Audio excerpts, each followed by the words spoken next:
یہ جو آج کل جیو پالیٹکس میں ایک گہری خاموشی محسوس ہو رہی ہے، اسے صرف ایک وقفہ مت سمجھیں، یہ شاید طوفان سے پہلے کا سکوت ہے۔ سوچیں ذرا، ایک طرف اسلام آباد میں مذاکرات کی میز سجی ہے، پاکستان بیچ بچاؤ کی کوشش کر رہا ہے، اور اسی وقت ہزاروں میل دور سیٹلائٹ کی آنکھ کچھ اور ہی دیکھ رہی ہے۔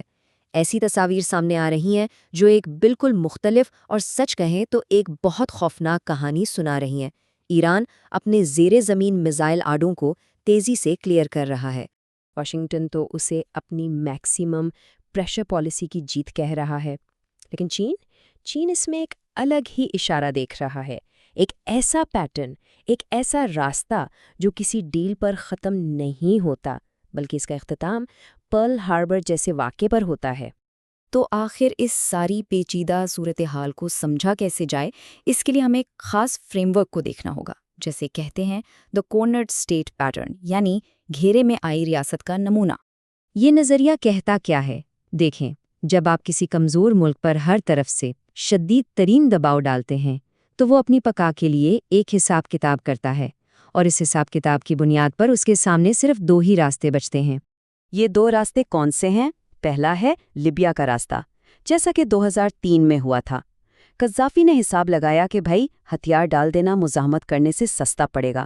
اس نے اپنا ویپنز پروگرام ختم کر دیا اور حکومت کچھ سال مزید چل گئی۔ دوسرا راستہ ہے جاپان کا راستہ، 1941 والا۔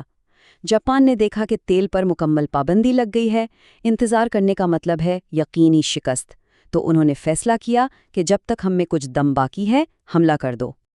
اب اصل بات، ایران کے حالیہ اقدامات کو دیکھیں تو وہ ہو بہو جاپان والے راستے کی نشاندہی کر رہے ہیں۔ اپنا $13 ارب کا پیٹروکیمیکل ایکسپورٹ سیکٹر پورا کا پورا روک کر اندرونی ضروریات پر لگا دیا، مذاکرات میں واپس آنے سے صاف انکار، اسے میڈیا گیم کہہ دیا، اور زبان سفارتی زبان سے بدل کر اب سیدھی فوجی زبان استعمال ہو رہی ہے۔ یہ سب ایک ہی سمت کا اشارہ ہے۔ لیکن سوال یہ ہے کہ آخر ایران ہتھیار ڈالنے کے بجائے اس خطرناک راستے کو کیوں چن رہا ہے؟ اس کے پیچھے دو بہت بڑی وجوہات ہیں، ایک ہے اعتماد کا فقدان اور دوسرا چائنا کا کردار۔ یہ بات بہت حیران کن ہے نا، کہ ایک معاہدہ جو 80% مکمل ہو چکا تھا وہ اچانک سے رک گیا۔ آخر غلطی کہاں ہوئی؟ جب معاملہ اتنا آگے بڑھ جائے تو مسئلہ ٹیکنیکل نہیں ہوتا، مسئلہ ہوتا ہے اعتماد کا۔ ایرانی پارلیمنٹ کے اسپیکر نے سرکاری ٹی وی پر صاف کہا، ہمیں دوسری طرف کوئی بھروسہ نہیں۔ اور یہ صرف باتیں نہیں تھیں، جب مذاکرات چل رہے تھے اسی دوران امریکہ نے تسکا نامی ایرانی کارگو جہاز کو قبضے میں لے لیا۔ اس ایکشن نے ایران کے اندر موجود ہر شک کو پختہ یقین میں بدل دیا۔ اور اس کا نتیجہ کیا نکلا؟ تہران میں جو لوگ ڈیل کروانا چاہتے تھے، جو سفارتکار تھے، وہ کمزور پڑ گئے، اور ساری طاقت سخت گیر IRGC یعنی پاسداران انقلاب کے ہاتھ میں چلی گئی، جو شروع سے ہی مذاکرات کے خلاف تھے۔ اب آتے ہیں دوسرے اور شاید سب سے اہم کردار کی طرف، چین۔ اس وقت سمندر میں 157.7 ملین بیرل ایرانی تیل موجود ہے۔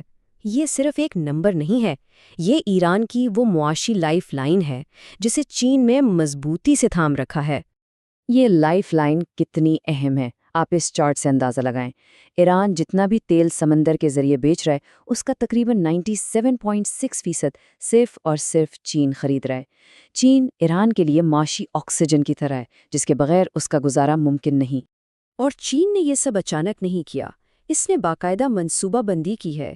اس نے 1.2 ارب بیرل کا اسٹریٹجک آئل ریزرو بنایا، پابندیوں والے تیل کو لانے لے جانے کے لیے ایک ڈارک فلیٹ یعنی خفیہ بحری بیڑا تیار کیا، ایک ایسا پیمنٹ سسٹم بنایا جو امریکی کنٹرول سے باہر ہے۔ مطلب چین نے خود کو اس طرح تیار کیا ہے کہ ایران چاہے جو بھی راستہ چنے، فائدہ چین کا ہی ہو۔ اچھا، یہ تو ہوئی ایک سائڈ کی کہانی، لیکن کیا تصویر کا کوئی دوسرا رخ بھی ہے؟ ایک مکمل تجزیے کے لیے ہمیں مخالف دلیل کو بھی دیکھنا ہوگا کہ کیا یہ ممکن ہے کہ واشنگٹن ٹھیک کہہ رہا ہو۔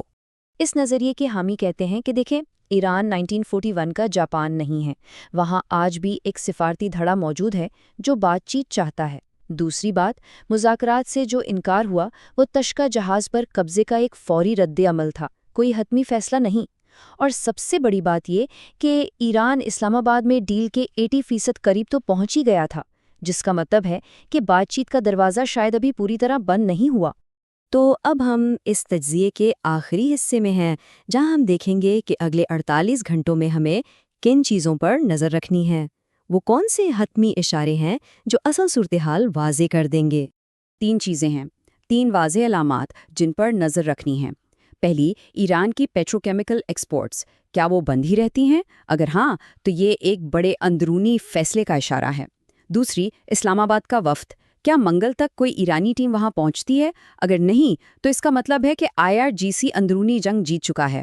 اور تیسری، چین کی خاموشی، کیا بیجنگ تسکا جہاز کے معاملے پر چپ رہتا ہے؟ اس کی خاموشی اس کے اپنے حساب کتاب کا سب سے بڑا اشارہ ہوگی۔